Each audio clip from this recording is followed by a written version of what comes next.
Le prince Harry est toujours prêt à défendre ses mémoires, un mois après leur sortie mondiale. Ce dernier, qui a lancé une pique à son père Charles III, était invité ce samedi 4 mars à une séance de questions-réponses, pour laquelle les gens devaient payer afin de la visualiser. Le mari de Meghan Markle s'est entretenu avec le docteur Gabor Maté, un expert en traumatologie et en développement de l'enfance. Il a longuement évoqué sa consommation de drogue. Au sujet de la cocaïne, le prince a déclaré très honnêtement, « Cela ne m'a rien fait. C'était plus une chose sociale. Ça m'a donné un sentiment d'appartenance à coup sûr. Cela m'a aussi fait me sentir différent de ce que je ressentais, ce qui est en quelque sorte le but », a-t-il avoué.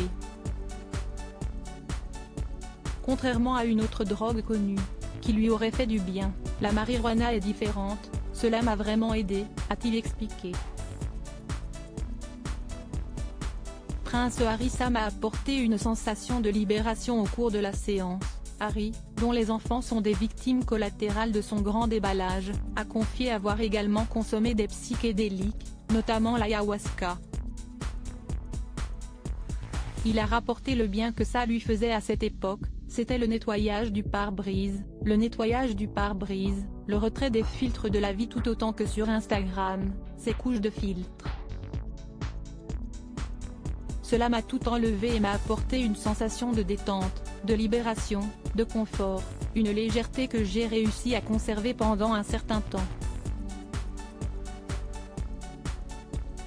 J'ai commencé à le faire de manière récréative, puis j'ai commencé à réaliser à quel point c'était bon pour moi. Je dirais que c'est l'un des éléments fondamentaux de ma vie qui m'a changé et m'a aidé à gérer les traumatismes et les douleurs du passé, a-t-il livré. Harry fait bien évidemment référence au décès de sa mère.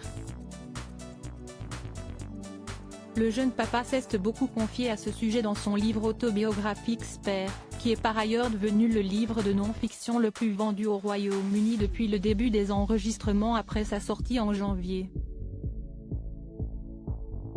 Le prince y a raconté ses nombreux conflits avec la famille royale, le comportement violent de William, qui a très mal réagi, lors d'une altercation entre frères, mais aussi la façon dont il a vécu le décès de sa mère,